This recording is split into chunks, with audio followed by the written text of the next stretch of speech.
Dana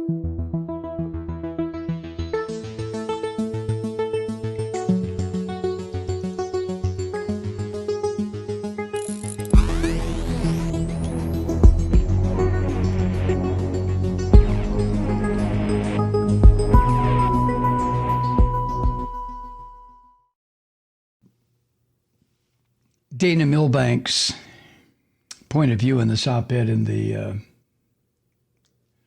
Washington Post.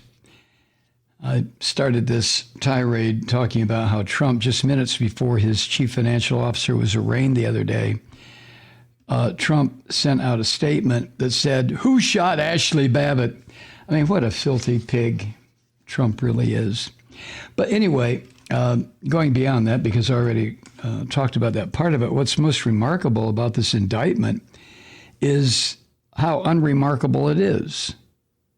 Now, by that I mean 15 counts against Weisselberg and a bunch of counts against the Trump organization for what? Fraud, conspiracy, falsifying records, lying, cheating, stealing, being a general all-around prick. Well, anybody who's lived through the 5 years of the orange vomits, or the past 5 years, a year of his candidacy and then 4 years of his vile, rotten presidency, we all know that all these things that are being charged in these indictments is simply Trump's way of operating.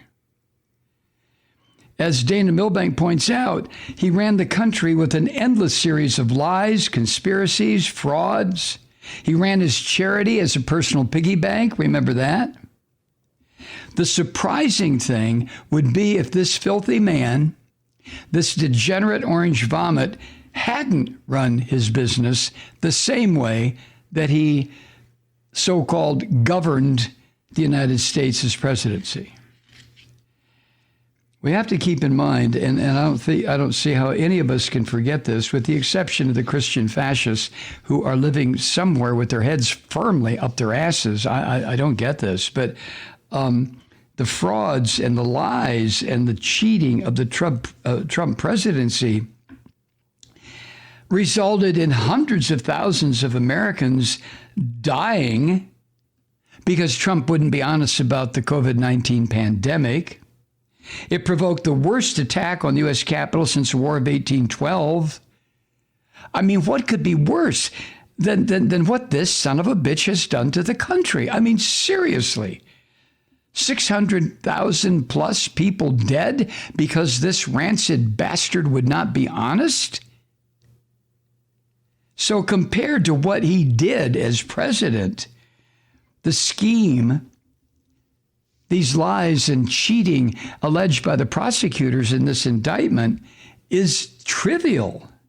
$1.76 million in secret compensation to Weisselberg. So what? Even if the case expands to other executives, like his filthy family and other schemes, and even, as Milbank points out, even if the entire Trump organization turned out to be an Enron-style shell game, the damage done by these scum would be a pittance compared to the damage done by his presidency and the much greater damage that could have been done had he been reelected. I mean, come on.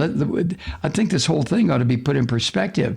I don't care how they nail this son of a bitch. I really don't. I just want him, I want to see him in prison. I don't know if I'll live long enough because he'll be able to hire, there's always these scum-sucking attorneys knowing that Trump is guilty as sin, but who'll still defend him for the right amount of money. Okay. But nothing would make me a happier man than to see Trump and his rotten children perp walked into a prison somewhere. So, as Milbank points out, that's why Trump's attempt at distraction yesterday with his press release that says, "Who shot Ashley Babbitt?"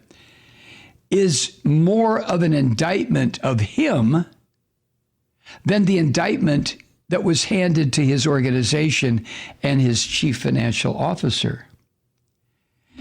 what his statement about Ashley Babbitt, what it really means is he's joining the scum like Representative Paul Gosar, this Republican of Arizona, who likes to go to bed with white nationalists, who claimed that Babbitt was executed by Capitol Police who were, get this, lying in wait for her. This Representative Gosar is the type in a different time, a different place, would have been hanged for treason a long time ago. Liz Cheney, who recalled that she helped this pig Gosar open his gas mask as, her words, the violent mob advanced on the House chamber, end quote. Well, Liz Cheney called his statement, quote, the most disgusting and despicable. It is most disgusting and despicable to see Representative Gosar lie about that day and smear the men and women who defended us. End quote, Liz Cheney. Well, now the orange vomit has embraced and promoted that disgusting and despicable, to use Liz Cheney's words, lie, after the orange vomit's big lie that the election, the theft of the election from him, caused the insurrection in the first place. I mean, this filthy pig, Trump, is following Mein Kampf almost to the letter, where it concerns telling a lie, tell the big lie, repeat it over and over and over again until eventually enough of the hoi polloi will believe you. And these congressional Christian fascists are so busy protecting the lies of Trump from scrutiny. Kevin McCarthy, like I mentioned earlier, is threatening to strip committee assignments from any Republican who cooperates with this select committee investigating what happened on January 6th. And Kevin McCarthy, this unconscionable asshole, declared himself, his word, shocked yesterday that Liz Cheney had accepted a slot on the committee. Shocked he was that a member of his caucus would want to find the truth. Well, that's pretty much in holding with the kind of filth and scum that Kevin McCarthy really is. My God. So Milbank closes with this. It is not shocking that a lone Republican is taking a stand of conscience. Liz Cheney.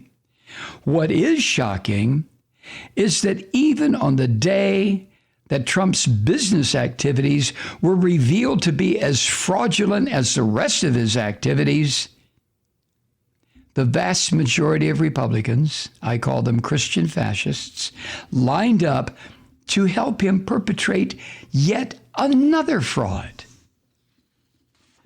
I can understand to a degree, because they are sick son of a bitches, the Christian fascist support of Trump while he was president, because he was giving them everything that they knew they could not get in a democratic society.